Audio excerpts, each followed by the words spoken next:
the next video we have here is by Omizi. I've been watching him on my own for a little bit, so I do like his content. And this video is called Fans Are Getting Dangerously Invested in Relationships That Don't Exist. And I couldn't agree more. Y'all need to get outside and touch mother grass. Hold on, my thing's dying. But I couldn't agree more. Y'all need to touch grass and get outside and get in your own relationships and get off the internet. And I'm talking to myself when I say that, because I be invested in this stuff too. Not as deep as y'all where I'm thinking this stuff is real. I know this is not real. I know it's content. I know it's fake. And if it is real, mid concerning. If you ask me, a few of these things are mid concerning, especially this one. But that's none of my business. So let's get into this video. Let's go. What happened? She said, I heard you got a girl. I'm trying to be respectful. Me? Oh, me? Yeah, she said she heard you got a girl, so she's trying to be respectful. What? Yeah. You hear that at? Coming up to me saying congratulations for your relationship. People come up to you and say that? Yes, I'm like, bro, what clips y'all watch? Like, everybody parasocial, even in real life. Congratulating somebody for having a girlfriend Okay, clean at 30 hairline. years old is literally insane. Now, I know, y'all are probably sick of me beating this dead horse, but I think as the days go on, it gets even crazier. People are getting much more parasocial than they used to be. And I don't know if it's because of the amount of content creators out there or the amount of content to be consumed, but at some point, people have to draw lines in the sand and say that, hey, this isn't real. I need my own life. You know, I got to stop doom scrolling. And I have to not get connected to these content creators who are, you know, putting their lives on for display. I think part of the rise and the uptick of parasocial conversations when it comes to content creators has been aided by people learning that streaming is a method, is a way to go about making money in content. We're at the point where now people are seeing what is clear as day, to me at least, an on-camera relationship for content be perceived as a real relationship. I feel like we're living in the same timeline as that one Drewski skit. This is Herbo's son. He don't see that. He got $1 million put up. He got $1 million put up. Herbo said it in the song. No, for real. He said it in the song. Christian and pregnant. That's what I'm saying. I get that. This is really how people are, bro. It's so insane. Man. Trust me. Trust me. In what world? In what world? Oh shit, baby just posted. For real? What should I say? So proud of you. That's why. Yo, the amount of like when I'm scrolling on TikTok, that's when we take a big break from TikTok and social media, period, because I'm looking at these like social media is not a real place. The amount of people that I see in the comments talking, like I was just watching a random video of this guy doing his daughter's hair. People in the comments like, you're an extraordinary dad. You don't know this man. Not to say that he is, God forbid, not to say that he is, but he could be throwing his child across the room and you're talking about he's a good dad. You don't know this man. You don't know this man. That's why I watch certain people on YouTube who are not parasocial and don't act like they know people when they don't know them. I don't like engaging in that type of stuff because it never makes sense to me. You're saying he wouldn't do this. Do you know them? Do you know him to know that that's true? And even if you did, you're never 100% know somebody. So you thinking that you know this man for seeing him on the internet is crazy. Like, that's why I watch D Chanel, because she be on it. She be like, yo, you don't know him. Like, why are you assuming that he would be like this? Blah, blah, blah, blah. And I'm just like, exactly. You don't know these people. They don't know you. You just know what you see of them on the internet. Y'all don't even know me, okay? I could be a crazy person. I could be outside of this. Like, you know what I mean? Like, you don't know me. I don't know you. So it's just so insane. So insane. They call you the hero. Putting images of his dead ops as the cover, like a Mount Rushmore of fallen rivals. Jacksonville police or JSO are notorious for not cracking cases. I swear that last clip is how some people be watching these streamers make content. Celebrity obsession isn't anything new. We've seen videos, footages, it's just getting worse and worse. Of the Beatles, of Elvis Presley, of Michael Jackson. Like, so much I remember easier one time now. seeing a video as a kid of a woman passing out when Michael Jackson came and touched her in a crowd or something like that. And hey, that's the king of pop. I don't necessarily blame her. But I think in the past there were natural barriers that had people at least an arm's length away or a few arms length away from their favorite content creators, from their favorite actors, actresses, or whatever the case may be. You know, a magazine came out once a week and featured them maybe once or twice a year. You know, radio probably played their songs, but that was only when you were in the radio. They did interviews every once in a while. It just wasn't the constant cycle that streaming and social media has with these people today. Some of the more traditional celebrities grew up with that mentality, and they've even started to pass that word down to some of the younger celebrities. Denzel Washington told Michael B. Jordan to limit his exposure and presence because people won't go and see him on the big screen later on. But I do disagree with what he's saying. And my disagreement is for today's market, for the culture of media today. You see, because movies are still big and they're still fun, and TV is somewhat big and still fun, but social media is king. There is no such thing as overexposure, but the notion of overexposure is just wrong for today. People are consuming so much, you will not be overexposed. Why pay you on the weekend if they could see you all week for free? Sounds like a money issue to me. And I know if I have money issues, I know exactly what I'm doing. Wait, hold on one second, other Omar. I've got an opportunity for my other viewers. Notion that these people will pay for whatever from their favorite creators. What I don't agree with is the concept there is no such thing as overexposure. That's how a lot of these current day content creators end up on the internet crying and screaming because the pressure is just too much for them. This whole Samaya community ball situation is totally out of hand. I can't even keep up with that whole TikTok University thing. I don't know who these people are, and I can't keep up. I refuse. I don't appreciate the narrative going around. Man, I only give a fuck because it's like when somebody says that they fuck with you, you know, that's weird. I don't do that to them. And I'm only addressing it online. I let everything else slide. Messy Monday. Sorry. But if you post something on the internet, I'm going to address it on the internet. Period, point blank. I love Messy Monday. It wasn't Monday. a problem when niggas was laughing on camera. Now it's a problem when I made somebody feel bad and they want to address the narrative. No. What that was content creator and streamer Samaya, however we're saying her name, crying about social media rumors between her and probably like 6 to 7 to 9 to 10 content creators that are male on the platform. Rumors and allegations that she's been passed around. She has been titled as the community ball several different times on the platform, and it is actually pretty harmful and detrimental to her psyche. I made a video about Cooking with Kaya going through some of the same situations where she was getting labeled as X, Y, and Z on the internet. And what I wanted to portray in that video was that I don't think that it's Cooking with Kaya's fault. It's a function of the parasocial community that has been built by content creators well before them. And now we're getting to a point where people are putting rumors and different things and names on your jacket. And ultimately, because it's all content and it's all funny, etc., other content creators who you believe you're close to are playing into it. Now, do you help it by being close to these super freaked out gooner level streamers? Absolutely not. But with that being said, there should be a little bit of self-awareness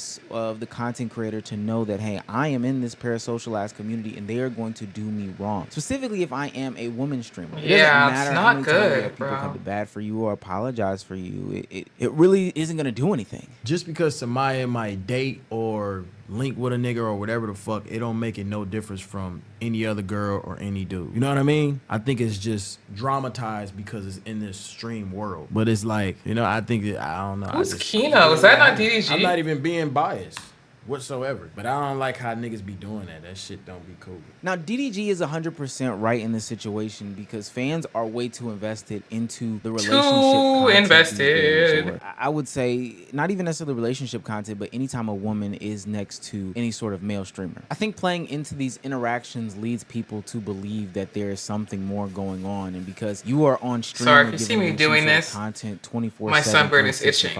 People feel as if they have a right to your business. Now, I'm not saying that that's right. I do feel like people should, you know, develop some sort of life or realize that this is all reality television. Like, none of this is real. And it's kind of hard because it's always in their face, but none of it is truly real. But content creators and streamers or whoever don't do anybody any justice when they lean into the content. So all of these smaller interactions between, I don't know, Jason and Sakura lead into people asking Jason when they're going to get married and have kids. All of the interactions with Agent and Emily lead to people believing that they are in some sort of relationship. It's a little dry. I gotta try with the sauce, sir. It's like it's just pork. Like it's nothing crazy. I also think that it doesn't help that people don't think that women and men can be friends platonically. Oh nah. Fine. Emily, be honest. It's nothing crazy. The lamb chops are better. Dan, you want this last one? Take it. That's I'm that too. full. You're not full. You just got your meal. Okay, that's fine. I mean, if you insist.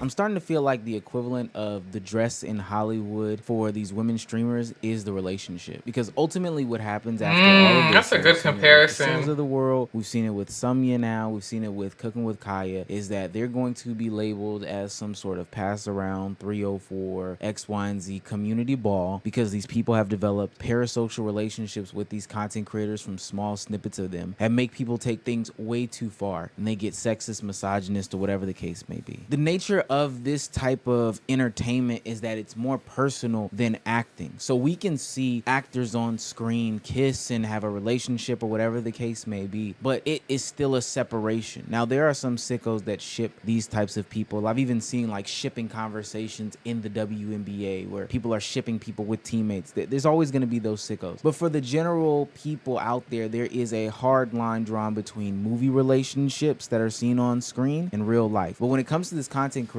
because the whole allure is supposed to be hella relatable people doing hella relatable things, you know, playing video games, reacting to the same YouTube videos that you watch to, people get so caught up and lost in the sauce of what's actually going on to not realize that this stuff is fake, like DDG was saying. And I know that he recognizes this a lot with his own content because the stuff that I'm seeing between him and India Love, and I'm talking about the perception, just lets me know that people are going way too far. And at the time that it's happening, I feel like it's very, very interesting that people are making these posts about DDG being in love with India Love. Does he play into it? Absolutely, 100%. Don't get me wrong. DDG is a part of the problem. But does that mean that people should have to deal with the backlashes and side effects of what's going on in his actual real life? You know, his custody battle that's very public with his baby mother, Hallie? No, I think that there's too many opinions on this. Are weird people and never mind their from business. the way that he has created a parasocial relationship with his audience online, and they can't separate the difference. I've seen people go to war and be super obtuse standing on either side of them because they feel like they know them for some reason, but ultimately that's definitely not the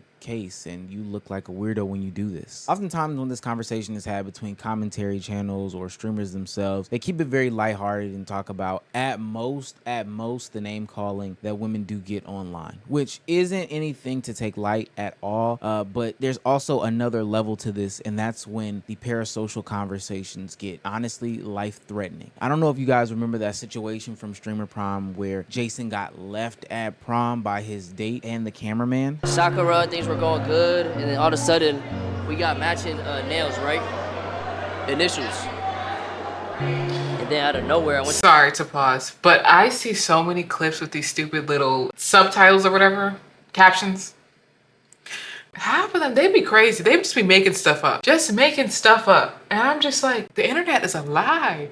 And people, like, you could be so easily misinformed on the internet, because I forgot what I saw the last time I saw it, but it was just a straight up lie. And I was just like, what? And why? Like, why are we going so far to lie? Like, it's so odd. Nowhere, I went to the restroom. She was like, the J is for John, who is my cameraman. And then, you know, at first it was like, oh, she's joking. This music is taking me out, bro. She said the J was for John. And then I was like, yeah. Say you're just kidding. And then she just kept digging a bigger grave, you know what I mean? Now, there's no way to express how truly fake that clip was. Like, Thank you. There's nothing else to say besides that clip was fake. But because this is the internet, people took that situation to heart and really ran with it. I kid you not, a 10-year-old Asian kid walked up to me at the airport and asked if Jason was okay after Streamer Prom. He came up to me and said, is Jason okay after Streamer Prom? This kid was literally 10 years old. And see, that would be fine if we just left it there, but it got to a level where she was receiving threats on her life about the whole situation. To the point where Jason the Ween had to come out and say, Sakura and I are fine. Please stop sending end-of-life threats and harassment, especially towards her. Our streams are for entertainment, but things can be misinterpreted. Today didn't go as expected, but we're grateful for the support. Please People be still kind. use Twitter? We're all human. Sorry, I can only imagine if every time time I went to the movies, I got so invested that I believe that the characters in real life were actually going through these things, or the people in the music were going through these things, or the people on television were going through these things. And then that made me feel some sort of real human emotions to the point where I wanted to take some sort of action on the people that, you know, caused them harm or violence. I think that that's a very weird concept. Everybody would be mad at all of the men in the Tyler Perry movie at that point. Parasocial relationships they are mad at Blair. They just physically can. They can hurt emotionally as well. They can hurt you, the viewer, who gets into that parasocial relationship. I understand that there is fandom. Like, you can find X, Y, and Z entertaining, funny, insightful, whatever the case may be. But there's a point in which you, as a fan, can overstep boundaries. And I'm saying you because everybody's a fan of somebody. But there is a point where you can overstep boundaries, and that's where the parasocial lines should be drawn. Otherwise, we're going to get to a point where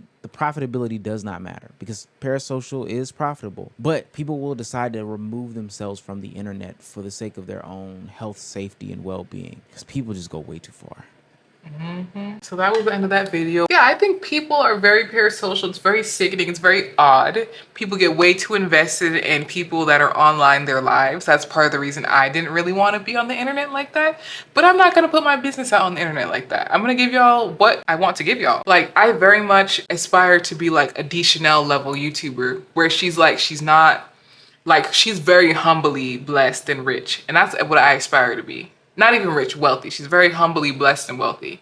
And I love that for her. And like, she's very humble. She stays under the radar. She's not a mess. She doesn't collaborate with nobody.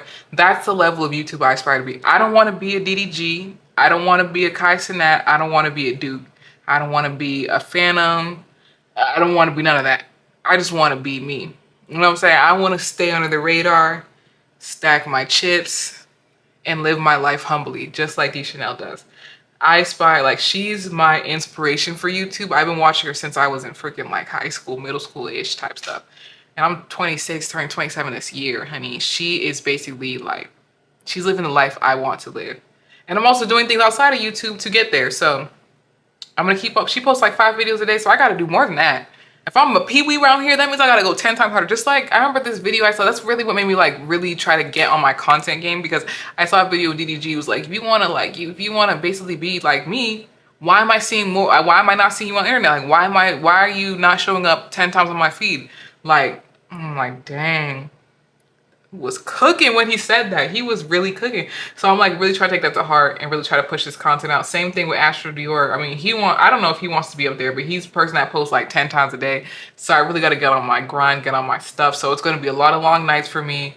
Probably going to be getting a lot of coffee and stuff like that. But I really appreciate you guys for sticking. If you watched to the end of the video, I appreciate it. Leave a red heart at the bottom if you did. At the bottom in the comments, honey. But I really appreciate you guys for sticking around. I hope you have a great morning, evening, night, whenever you're watching this. Oh yeah, and I'm leaving my social media information on the below. Like I was saying in my other video, I'm recording content on Love Island on my TikTok if you want to watch that. I also have a business. I sell waist bead, Crocs, everything you want. So I'm gonna leave all the information in the comments if you want to, you know, help your girl out.